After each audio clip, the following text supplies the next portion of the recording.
Muy buenos días, muy buenas tardes. Yo soy Rodolfo Firas Bogrín y voy a explicar la teoría de la unidad número 4, iniciando con los logs.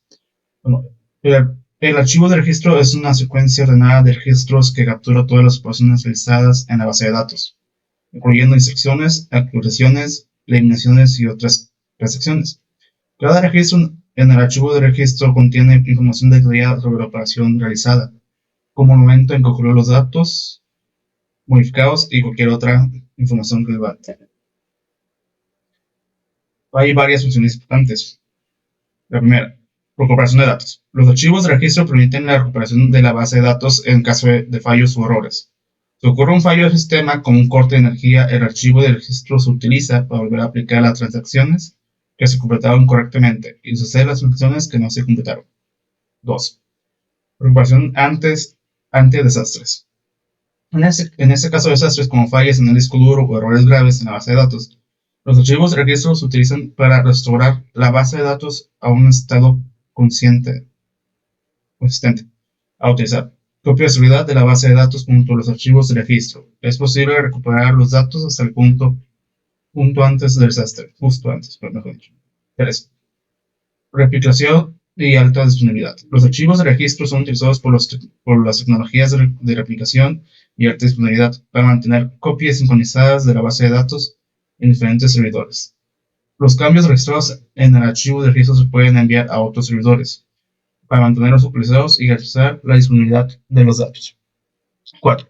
Auditoría y seguimiento. Los archivos de registro también pueden utilizarse con fines de auditoría y seguimiento de actividades. Al revisar los registros es posible obtener información sobre quién realizó determinadas operaciones y cuándo se realizaron. Hola, ¿qué tal? Soy Kevin Mancarrez. En esta ocasión voy a mostrarles cómo utilizar la herramienta SysTools SQL Log Analyzer. Para poder utilizarla, previamente tenemos que tener nuestra base de datos desatachada, la que nos interese saber o ver los registros o las operaciones que se han realizado y que han quedado guardadas en el registro. En este caso, yo ya desataché la base de datos. El nombre de la base de datos es PUBS. Es una base de datos que nos proporciona Microsoft como base de datos de prueba. Y pues es un archivo SQL, es un query, el cual al momento de ejecutarlo nos crea una base de datos con sus respectivas tablas y las inserciones. Y previamente, antes de abrir el programa, ejecuté estas tres operaciones. Primeramente esta para conocer lo que hay en la tabla autores, los campos que contiene, y una vez viendo los campos que contenía, decidí eliminar a los autores que tenían un valor igual a 0 en la última columna. Este es el nombre de la última columna, contract, y realicé también una actualización en esta misma base de datos. Cambié el apellido de la persona que tenía el ID que vemos aquí. Después de realizar esas operaciones, desataché la base de datos y abrí el programa. Esta es la interfaz del programa. Los pasos que ustedes tienen que realizar para poder utilizar este programa es dar clic aquí en abrir. Nos vamos a la opción de Offline DB Options y buscamos el archivo log de nuestra base de datos. Una vez que realizamos este paso, nos va a asociar automáticamente el archivo MDF. Damos en OK. Como vemos, pues nos dice que tenemos que seleccionar la versión de la versión que estamos utilizando de SQL. Un problema que tiene este programa pues es que no está actualizado para soportar la versión 2022, pero vamos a seleccionar la última versión. A pesar de que no está o no soporta, por así decirlo, la versión 2022, funciona. Solamente tenemos que seleccionar la última opción. Aquí vamos a dar clic en esta casilla, vamos a palomearla y vamos a poner el nombre de nuestro servidor, el nombre del usuario administrador y la contraseña. Vamos a dar en Fetch User. Bueno, se supondría que después de haber realizado eso tendríamos que dar OK y les aparecería una ventana emergente donde ustedes tendrían que guardar el archivo que genera este software, un archivo con extensión str.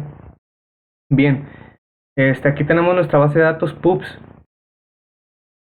Miren, aquí está la opción que les decía. Damos en OK, esperamos un momento, es algo tardado esta operación.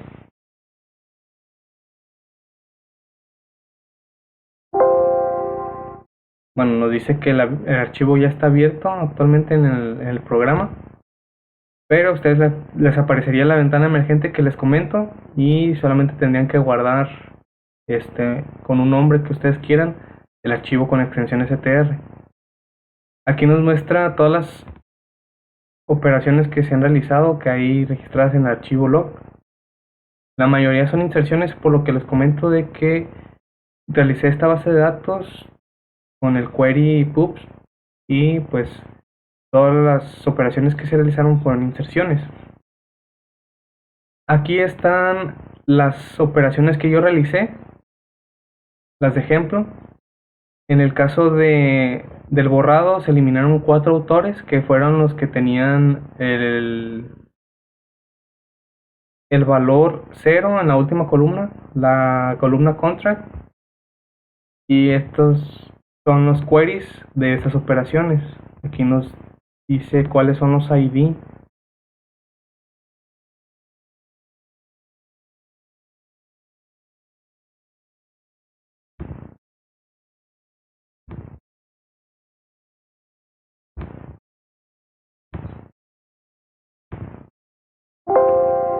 Aquí está. Miren, aquí es lo que les comentaba. Este es el valor de la última columna. Tenemos varios campos. Tenemos el ID, el apellido, el nombre de pila, el número de teléfono, la dirección, la ciudad, el estado, el código postal y el número de contrato.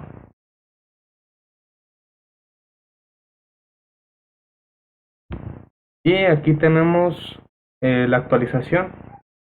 Anteriormente la persona se apellidaba White, pero con la actualización que realizamos, el last name o el apellido se cambió a Pérez. Y así es como nosotros podemos ver, gracias a esta herramienta, las modificaciones que se realizan en nuestra base de datos. Sería todo por mi explicación. Espero haya quedado claro. Muchas gracias.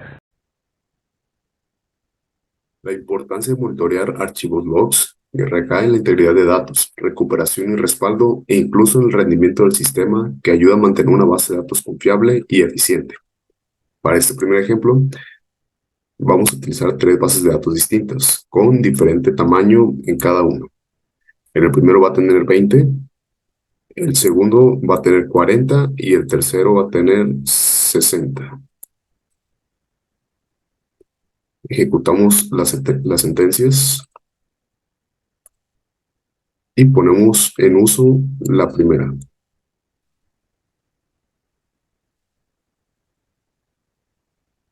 Al ejecutar esta sentencia, nos muestra el tamaño del archivo.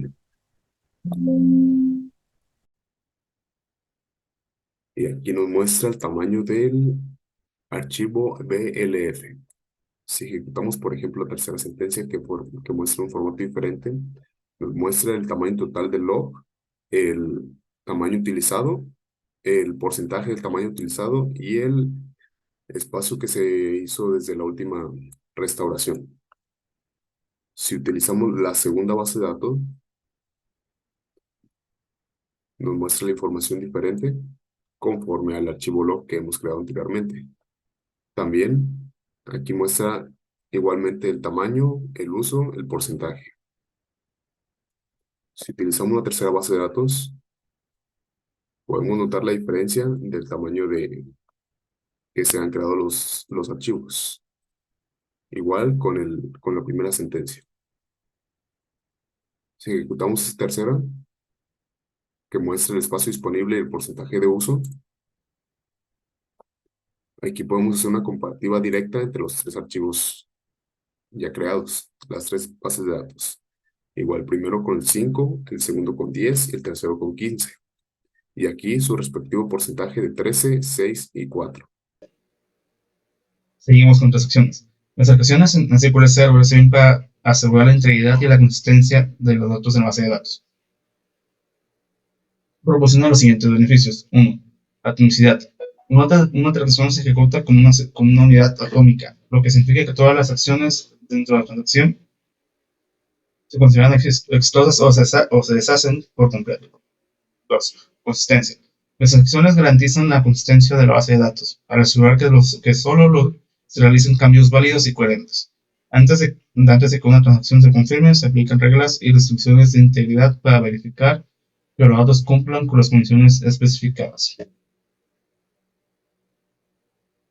En este aislamiento, las transacciones en SQL Server se ejecutan de manera aislada, lo que significa que las acciones realizadas dentro de una transacción no son visibles para otras transacciones hasta que se confirmen. Esto evita problemas de concurrencia como la lectura de datos no confirmados o la modificación de datos que están siendo utilizados por otras transacciones en ese momento. Durabilidad. Una vez que la transacción se confirma, se realiza un commit. Los cambios realizados dentro de la transacción se vuelven permanentes y duraderos. Incluso en caso de un fallo del sistema o el inicio del servidor, los cambios confirmados se mantienen y se recuperan automáticamente al reiniciar. Muy bien, nosotros vamos a hablar de lo que viene siendo el respaldo y restauración del archivo de transacciones. Para esto primero vamos a crear una base de datos de manera lógica y física. En este caso la vamos a llamar mi base D. Ya aquí pusimos la dirección básicamente con el MDF, también para el LDF. El MDF tiene uno de 50, máximo ilimitado y un file growth de 10. Mientras que el log tiene de 25, es ilimitado su máximo y un file growth de 5. Ya pues lo vamos a ejecutar.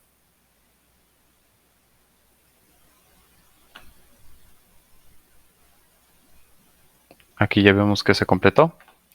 Vamos a revisar el data. Si aquí ven el SQLABD y la data, aquí están los dos tipos de archivos, el log y el primary data file. Muy bien, continuando. Aquí ya del anterior ejercicio que intenté hacer, aquí vamos a lo que viene siendo que comprobar que los archivos se hayan creado correctamente en la ruta definida mediante el TCQL. En este pues vamos a poner lo que viene siendo el select name, el nombre físico, el tamaño máximo y el file group en este caso. Y ya vamos a ponerlo, vamos a ejecutarlo. Y aquí ya vemos que se completó. Y aquí están los resultados, dando a entender que sí están bien. Para lo siguiente, vamos a establecer el modelo de recuperación completo en la base de datos. Para vamos a hacer el alter database, mi base de comando. No olvidé que a veces para no ejecutar todo el comando hay que seleccionar el código que solo queremos seleccionar para que no se vuelva a crear todo. Por eso el mensaje de error aquí apareció que ya existía. Bueno, lo ejecutamos. Aquí vemos que ya no aparece el error. Aquí ya dio que el comando fue completado exitosamente.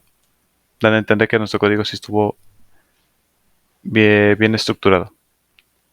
Ahora vamos a comprobar mediante el TSQL que el modelo de recuperación de la base de datos es modelo completo. Para esto vamos a poner select name, me equivoqué, recovery -model es from, para no casi volverlo a escribir Vamos a copiar y pegar. Databases. Y where, o sea, de dónde.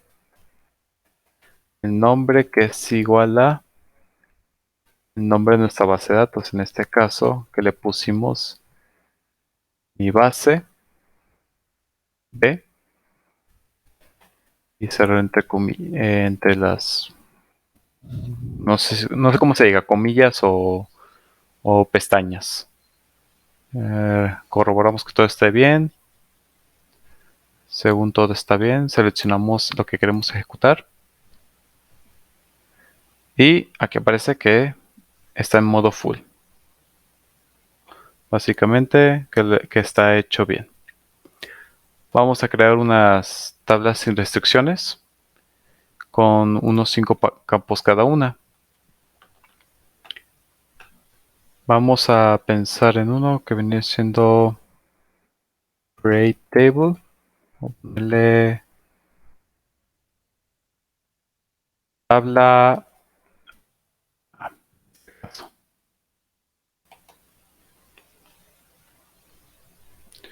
Abrimos paréntesis.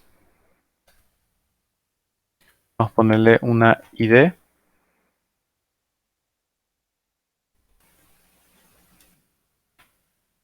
Una ID.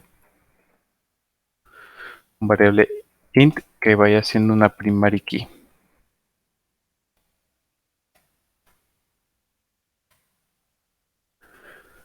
Vamos a ponerle un nombre de la persona. Un varchar de 50. Se me dio la comilla aquí arriba.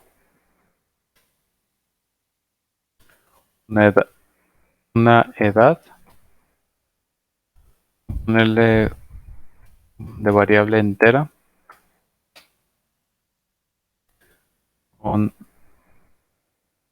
fecha de nacimiento. Así. Una variable date.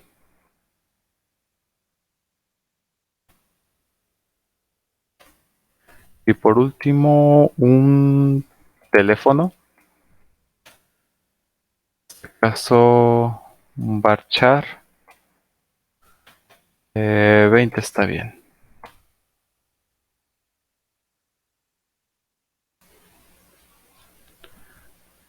Yo creo que con eso todo está bien.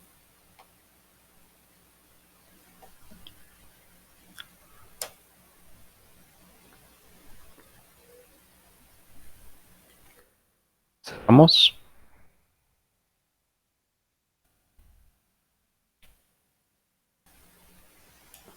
Vamos a ejecutarla. Y aquí vemos que se ejecutó exitosamente. Vamos a crear otras dos. Para no tardarnos mucho, vamos a copiar y pegar. Vamos a hacer primero la tabla B. Vamos a poner en este caso como otra ID. Aquí le dejamos una ID con primary key. En este caso vamos a poner datos de la persona, independientemente de los que estaban, como dirección. Un varchar de, vamos a ponerle más un doble de 100. Vamos a ponerle ciudad.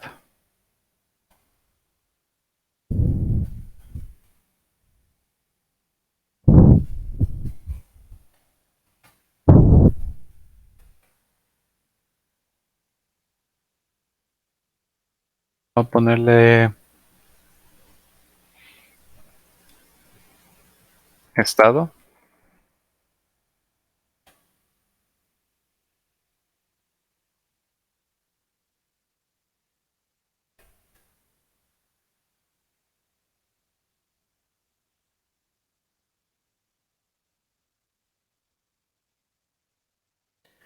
Y un código postal.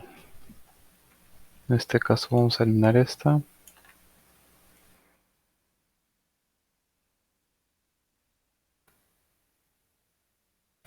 Código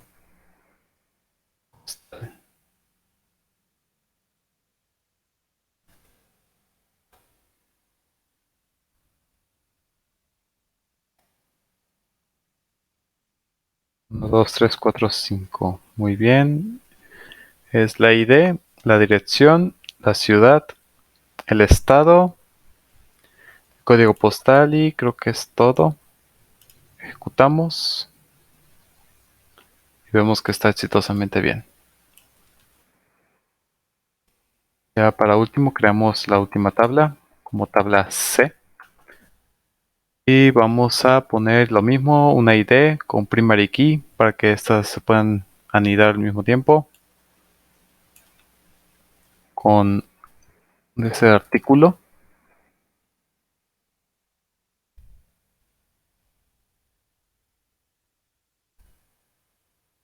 Poner 50. Una cantidad de lo que suele comprarse. En este, como no ocupa un número, un dato tan grande, vamos a ponerle entero. Un precio. En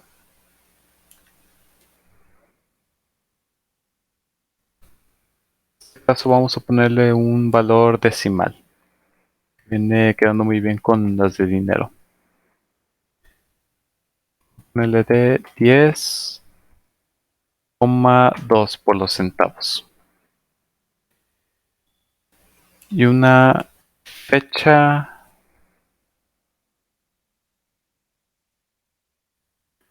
de venta, vamos a ponerla así, fecha venta. En este caso va a ser con date time en vez de un puro date.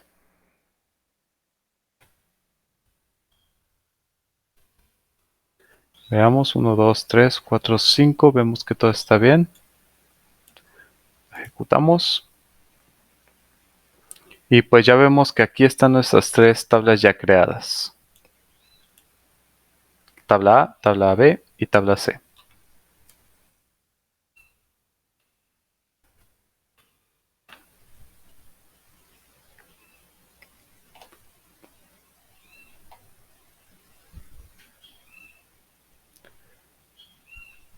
Ahora vamos a insertar 5 registros en este caso de menos 3 tablas. De nuestras 3 tablas. Para esto vamos a llamar a nuestra base de datos. En este caso viene siendo un use.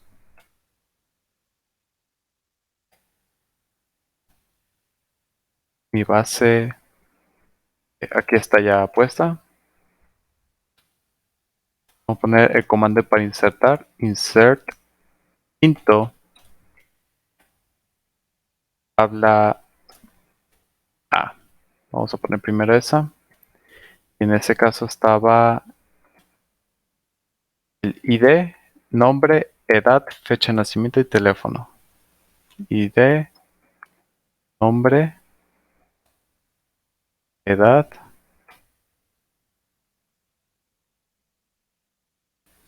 fecha de nacimiento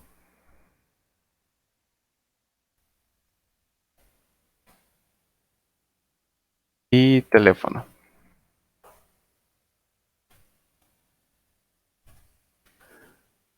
Ya creamos los valores. Y aquí termina la parte 1, Osmar. Aquí le puedes cortar. Bueno, aquí continuando con lo que estábamos. De insertar los valores en las tablas. En este caso, pues ya tenemos de la tabla A, tabla B, tabla C. Ya las puse de una vez para no perder mucho tiempo. Pero vamos viendo que tienen pues los valores que necesitan en orden. La ID, el nombre, la edad, la fecha de nacimiento y el teléfono. Y vamos a poner 5 registros de cada uno. Ya en este caso ya puso en funcionamiento el use. Ahora vamos a ejecutar. Aquí tenemos un error. Muy bien. una vez hayamos insertado las tablas, como aquí mencioné que está cada uno, como aquí ya las ejecutamos, hubo un error al momento en la casilla, pero ya se agregaron. Y en ese momento vamos a verificar que se hayan ingresado bien los datos. Y en este caso, pues vamos a poner en uso mi base D. Aquí vemos que se completó. Vamos a seleccionar la tabla A, ejecutamos y aquí vemos que está el ID, el nombre, la edad, la fecha de nacimiento del teléfono.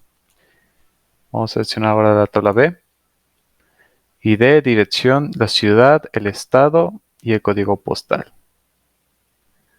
Y ya obviamente por último,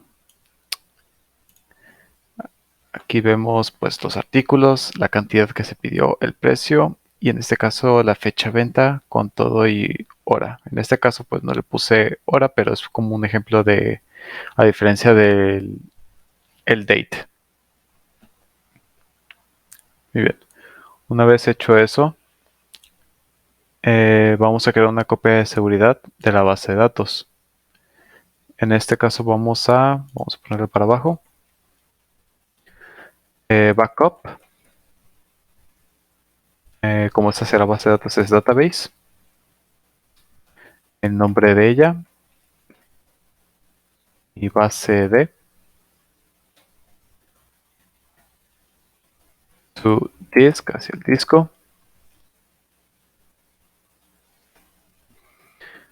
Vamos a poner una dirección. Para eso vamos a crear una carpeta especial para eso, que ahorita la creamos y volvemos a transmitir. Muy bien. Aquí vemos que hicimos el de respaldo. Aquí vemos que está el del data que mencionamos anteriormente y aquí hicimos el de respaldo. Mostramos que aún no hay nada. Para eso vamos a poner este código donde nos quedamos en backup database to disk a la carpeta que aquí pusimos con el URL. El nombre que le vamos a poner, respaldo de base de datos o bd.back con formato. La vamos a ejecutar.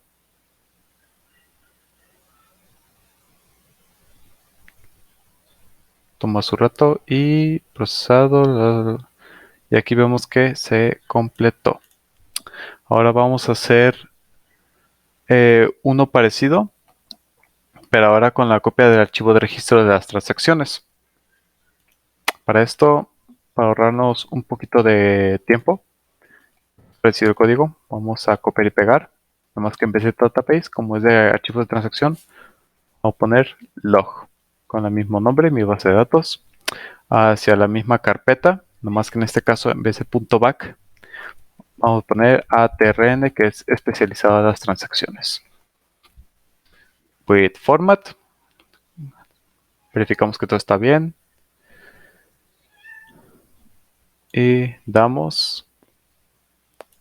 ejecutamos y vemos que ya exitosamente se hizo. Verificamos en la carpeta y se fijan, aquí están ambos, el .back y el de trn. Así que de momento todo está yendo perfectamente. De eso ahora una vez ya comprobado, vamos a borrar la base de datos recién creada. Para eso vamos a poner use master. Cerramos.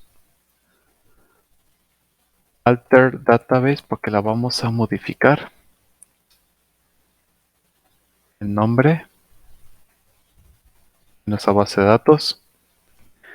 Set. Single. Usuario único. With rollback inmediato. Immediate en este caso.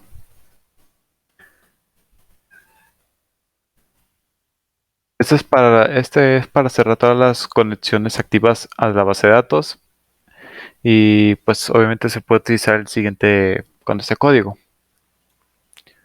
Obviamente vamos a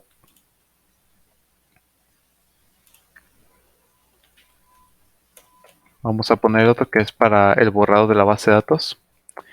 Es drop database nombre. Se cierra. Vamos a ejecutar exitosamente y vamos a ejecutar este. Y vemos que se completó el proceso. Ok, continuando con el proyecto donde lo dejamos, vamos a insertar otra tabla, una nueva, y vamos a insertar 10 registros en ella. Para eso vamos a agarrar y copiar y pegar el código que hicimos de una de las tablas para ahorrarnos el tiempo. En este caso vamos a agarrar la tabla B y de nombre le vamos a agregar como juegos.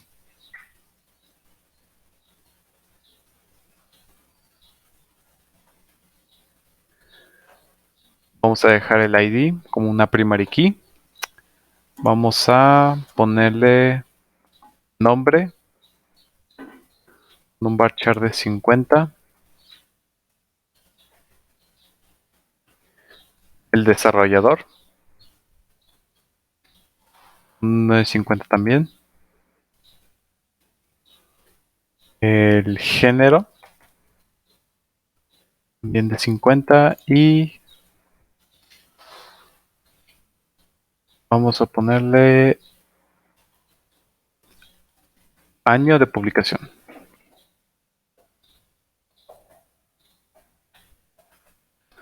En este caso le vamos a poner un entero.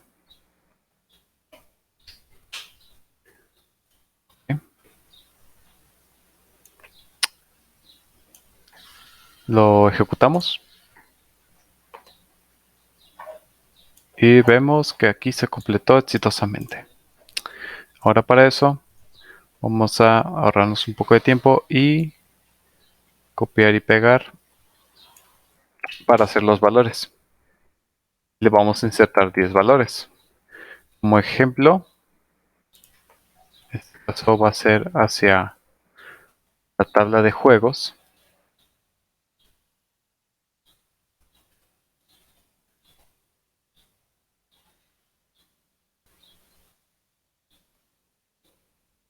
Es ID,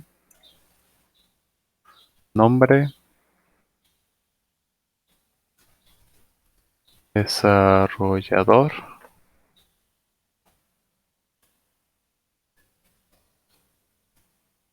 género y año de publicación.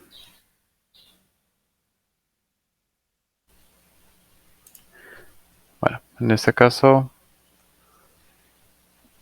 vamos a insertar primero uno. Vamos a ponerle Halo 2 porque es mi favorito. Hay que ponerle las pestañas.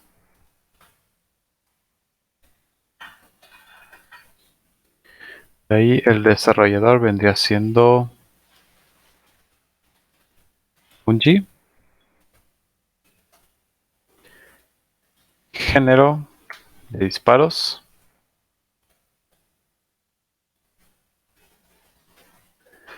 Y el año de publicación vendría siendo 2004. En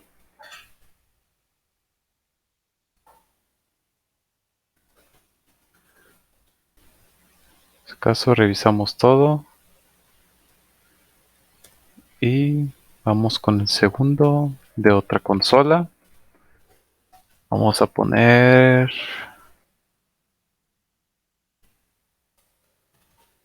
Mario Odyssey.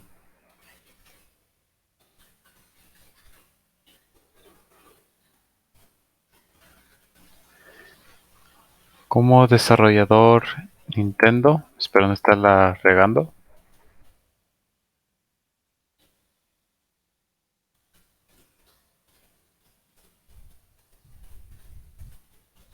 Género,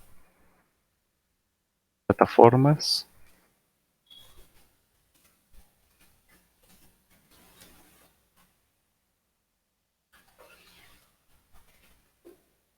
Año de publicación, si no me estoy equivocando, vendría siendo 2018. Y así lo vamos a hacer hasta que sean 10 casillas. Pero para no hacer esto largo, voy a pausarlo aquí y ya terminado voy a continuar con el video, pero ya con los 10 datos puestos. Muy bien, ya aquí tenemos los 10 archivos, bueno, datos que vamos a insertar. Según todo está bien, vamos a ejecutarlo. Aquí vemos que sí se agregaron. Vamos a ver que se hayan agregado perfectamente. Para eso, tanto vamos a agregar las 3 tablas que ya teníamos. Más vamos a agregar la nueva que hicimos.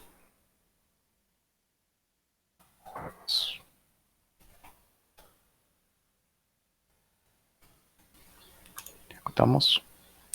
Y aquí vemos. Vamos a expandir esto. Aquí está la tabla 1, la tabla 2, la tabla 3 y la reciente. Si se dan cuenta, pues aquí están todos.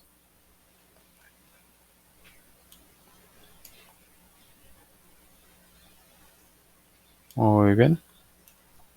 Vamos a reducir esto para tener espacio para hacer lo siguiente. Y ahora vamos a eliminar los registros. En este caso de forma aleatoria, de las 4 tablas. Vamos básicamente simulando un borrado de manera accidental. Vamos a poner en este caso delete from tabla A where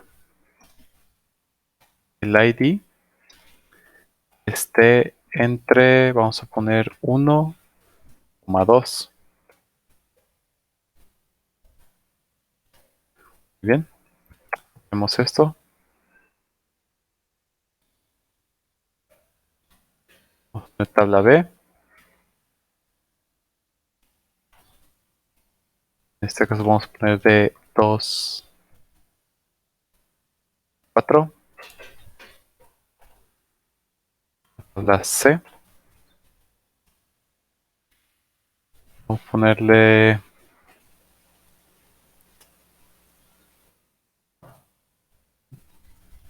de 2 a 3. Y por último, el reciente que es de los juegos. Vamos a ponerle de 5 al 9. Según está todo, vamos a darle en ejecutar. Si vemos aquí, 2 columnas han sido afectadas, al igual que 2, 2 y en este caso 2.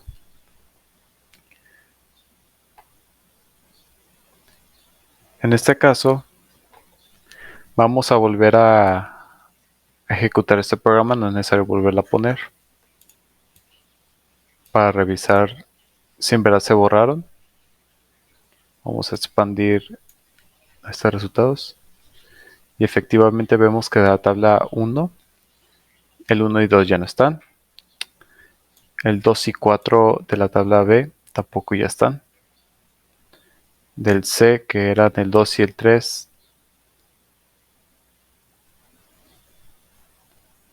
perdón, C, tampoco están. Y tampoco de la otra. Se eliminaron. Ahí está.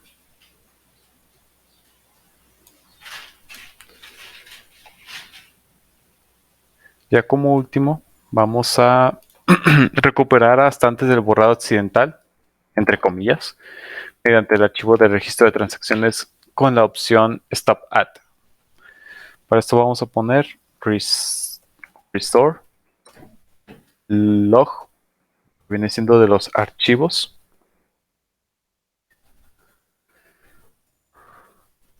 En este caso es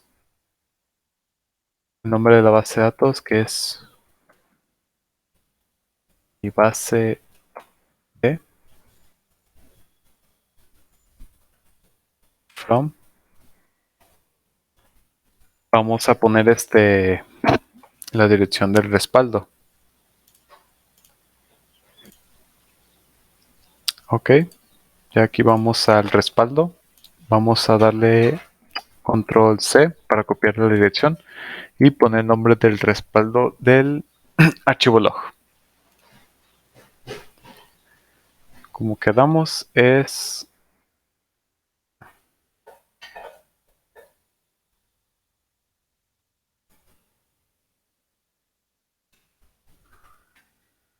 copiamos,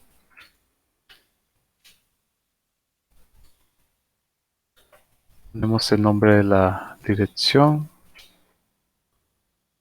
que era respaldo BD.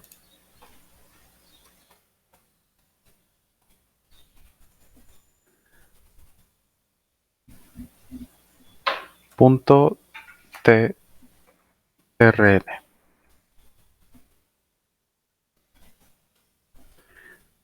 Aquí agregamos la opción Stop At.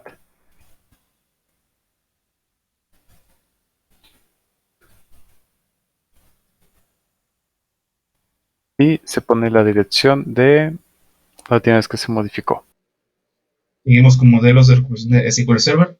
En SQL Server, los modelos de recuperación son configuraciones que determinan cómo se administran los archivos de registro de transacciones y se realiza la recuperación de la base de datos, en caso de errores o fallas.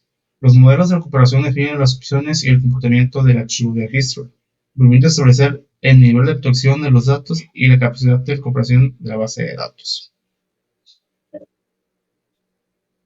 Los tres modelos de recuperación principales en SQL Server son modelo de recuperación Simple Recovery Model. En este modelo o archivo de registro de transacción se mantiene mínimo y las transacciones completadas se eliminan automáticamente del archivo de registro después de que se haya hecho un backup completo de la base de datos. Modelo de recuperación completo Full Recovery Model. En este modelo el archivo de registro de transacciones se mantiene completo y todas las transacciones se registran en el archivo de registro. Se requiere realizar backups regulares tanto del archivo de registro como de la base de datos. Este modelo proporciona la capacidad de recuperar la base de datos a un punto específico en el tiempo, lo que permite restaurar las transacciones hasta el último backup de registro realizado. 3. Modelo de recuperación de registros masivos. Bulk Logger Recovery Model.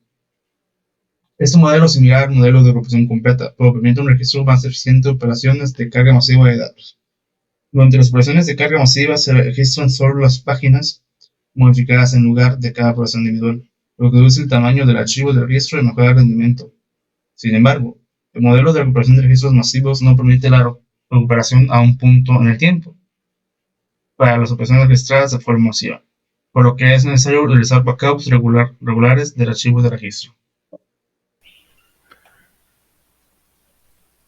Ahora, para ejecutar el proceso de restauración, solo para ver todo esto, si se fijan, como ya se borró la base de datos, ya no reconoce las tablas, ni la tabla A, ni la tabla B, ni la tabla C. Aquí vemos pues las marcas en rojo, viendo que ya no existe. Eso nos da a entender que ya la base de datos ya la eliminamos. Ahora, para ejecutar ese proceso de restauración, vamos a hacer con use, nuevo master, restaurar, restore, database, seleccionamos cuál. Como ya la tiramos, ya nos reconocen el comando rápido. En este caso from, disk. Vamos a poner la dirección de donde estaba el back. Nos vamos a nuestra carpeta.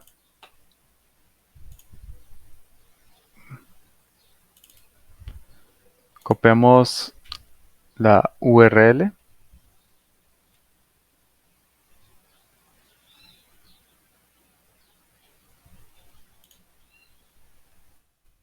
En este caso vamos a agregar el archivo que es para la copia de datos del respaldo. En este caso era respaldo ed.back, que es hacia la base de datos como mencionamos.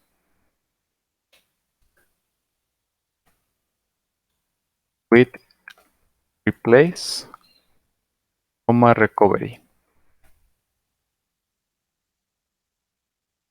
Verificamos que todo esté bien. Creo que está todo perfectamente bien puesto. Vamos a ejecutarlo. Vamos a esperar a que se ejecute bien el query. Esto toma un poco de tiempo.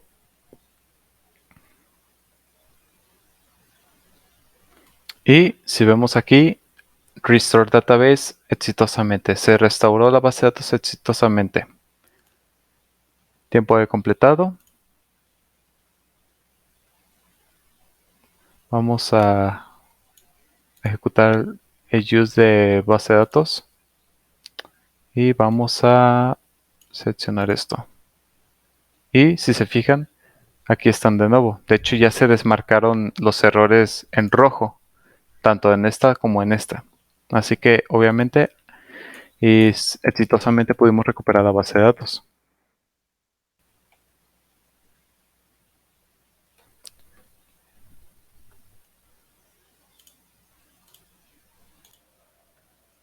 Ya como parte final de esto, aquí vemos que en nuestra base, mi base D, aquí están todas nuestras tablas. Vamos a poner columnas y aquí está la primera ID y todo eso. Vamos con lo de la tabla B. Podemos ver aquí lo mismo, dirección, ciudad, estado y código postal. Y la tabla C, que viene siendo artículo, cantidad, precio y fecha. Así que exitosamente pudimos tanto crear la base de datos y en este caso restaurarla al momento de borrarla por nuestra propia cuenta. Índices y métodos para mantenimiento de índices. Los índices en SQL Server se basan en columnas o conjuntos de columnas de una tabla y contienen un conjunto de 9 valores de esas columnas. Para crear un índice en una tabla se genera una estructura adicional que permite a SQL Server localizar rápidamente los registros que coinciden con una determinada consulta, en lugar de tener que buscar en toda la tabla. Los índices mejoran el rendimiento de las consultas al reducir la cantidad de datos que el motor de base de datos tiene que examinar para encontrar los resultados deseados. Un índice es una estructura de disco asociada con una tabla o una vista que acelera la recuperación de filas de la tabla o de la vista.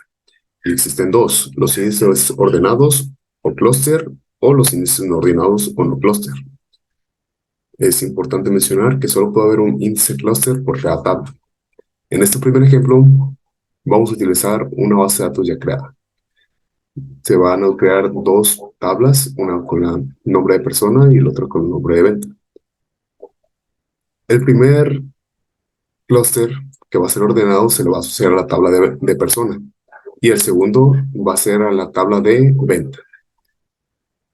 Con la sentencia create clustered index hacia el de la persona o el create not clustered index al de ventas.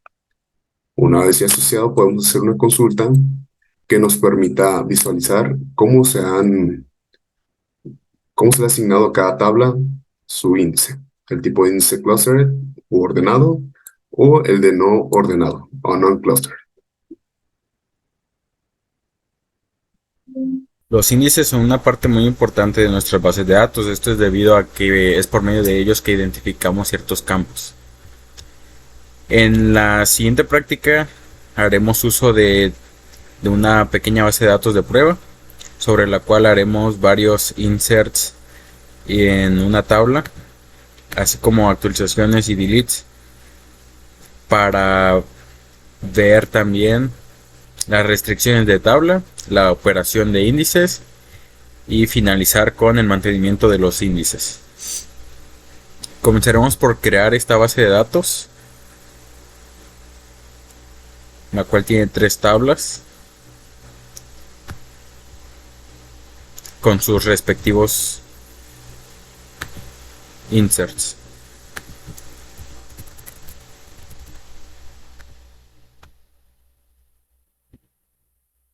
Esperaremos a que se inserten y se creen las tablas, así como la base de datos. Aún no la tenemos creada, se llama ejemplo DB. Aquí aún no está.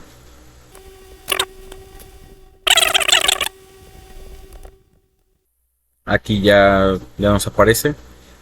Entonces, las operaciones que se pueden hacer sobre los índices son crear índices. En este caso, la sintaxis para crear el índice es create index, el nombre del índice, sobre la tabla y sobre la columna sobre la que queramos que se cree el índice. Entonces vamos a crear este índice.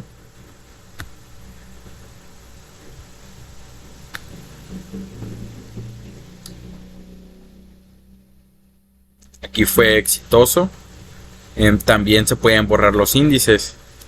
Esta función lo que hace es mostrarnos información detallada sobre los índices. Entonces, como pueden ver, este es un índice no clustereado sobre la tabla 1. Y este índice que es el clustereado, que es el que tenía por default. Entonces otra de las funciones que se puede hacer es eliminar los índices. Vamos a ejecutar esta sentencia para eliminar el índice. Se completó y vamos a ejecutarla y veremos que ya no está el índice no clustereado. Volveremos a crear el índice y hay unas sentencias que nos permiten saber, por ejemplo, el ID de una base de datos o el objeto que vendría siendo la tabla, el ID. Entonces, para el caso de nuestra base de datos, vamos a consultar cuál es nuestro ID. Este caso es la 6. Y para la tabla 1 veamos cuál es su ID. Entonces es el que se muestra aquí. Tenemos esta vista que básicamente nos arroja información de los índices físicos de una tabla en específico.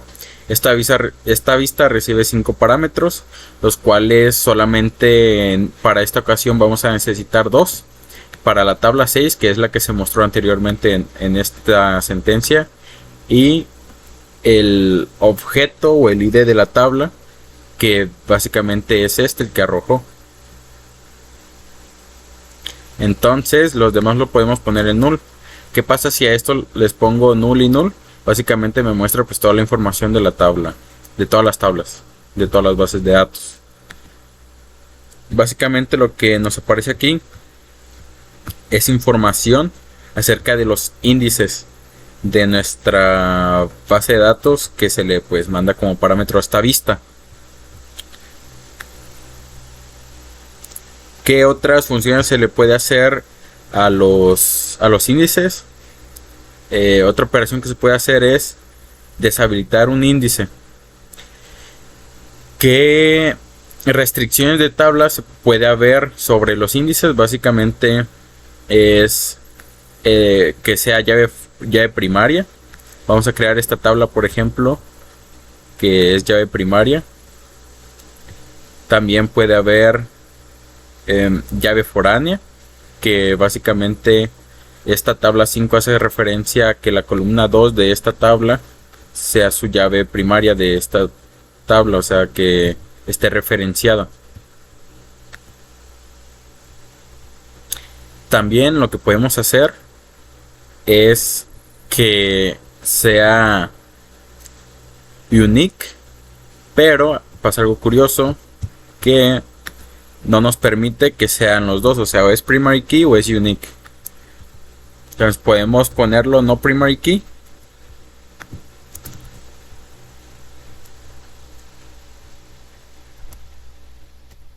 No primary key. Y que solo sea un unique. Bien, y finalmente la otra operación sobre los índices que se puede hacer, perdón, otra restricción de la tabla que se puede hacer es el not null. En este caso tenemos que es primary key y también not null.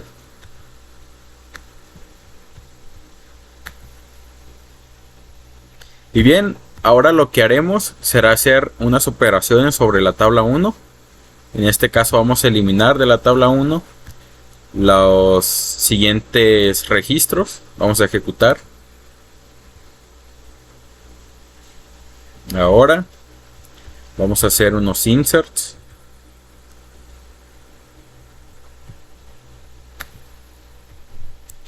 Ahora vamos a hacer updates.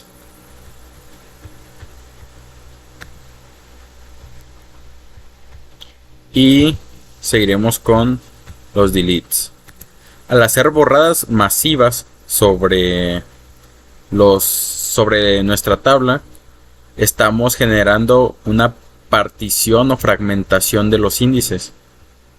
Nosotros podemos ver información sobre el estado de los índices de una tabla por medio de la vista anteriormente mencionada.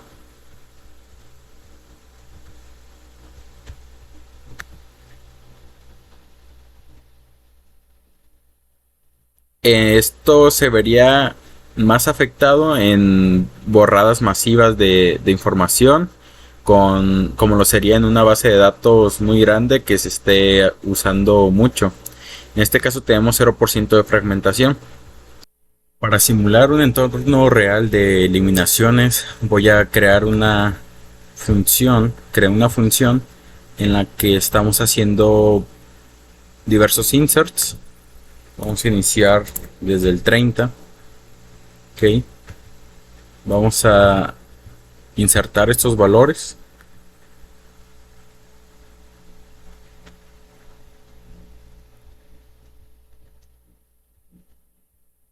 Posteriormente voy a eliminarlos.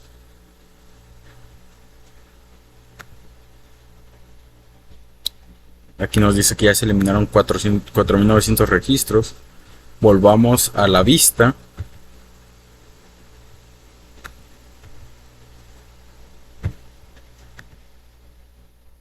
Y aquí nos aparece el porcentaje de fragmentación que tiene pues los índices. Lo que voy a hacer entonces ahora será hacer el mantenimiento. En este caso voy a reconstruir los índices sobre el índice ID, que es el primero. De momento pues tienen este porcentaje de fragmentación. Lo que voy a hacer ahora será reconstruir los índices. Listo. Volveré a ejecutar la vista.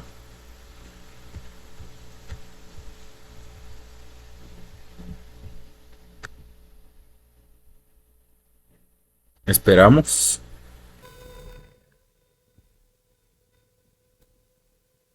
Y como podemos ver, aquí tenemos básicamente un cambio sobre el porcentaje de fragmentación. Lo que voy a hacer ahora será hacer una reorganización. Volveré a ejecutar la vista.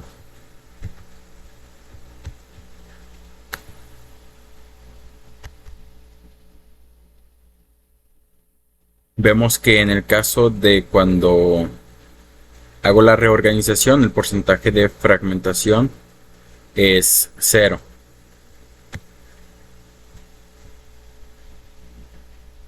Eso se hizo el, sobre el ID, el índice ID, que básicamente es el segundo, porque recordemos que era el que no estaba clustereado, que no era cluster. Entonces, ¿en qué caso se utiliza rebuild y reorganize? Veámoslo a continuación. Métodos para mantenimiento de índices en SQL Server. Creación de índices. Para mejorar el rendimiento de la consulta se pueden crear índices en las tablas adecuadas. Esto implica identificar las columnas más utilizadas en las consultas y crear índices basados en las consultas para facilitar la búsqueda y recuperación de datos. Actualización de estadísticas. Las estadísticas son métodos utilizados por el optimizador de consultas para tener la mejor forma de ejecutar una consulta. Es importante mantener actualizadas las estadísticas asociadas a los índices, ya que esto permite al optimizador tomar decisiones más precisas al momento de planificar la ejecución de una consulta. 3. Reorganización de índices. Con el tiempo, los índices pueden volverse fragmentados debido a las operaciones de inserción, actualización y eliminación de datos. La fragmentación puede afectar negativamente el rendimiento de las consultas. La organización de índices implica reorganizar las páginas de datos para eliminar la fragmentación y mejorar la eficiencia de las consultas. Reconstrucción de índices. En este caso, la fragmentación severa o cuando se requieren cambios estructurales en un índice, es posible reconstruirlo por completo. Esto implica eliminar y recrear el índice desde cero, lo que ayuda a eliminar la fragmentación y optimizar aún más el rendimiento de las consultas.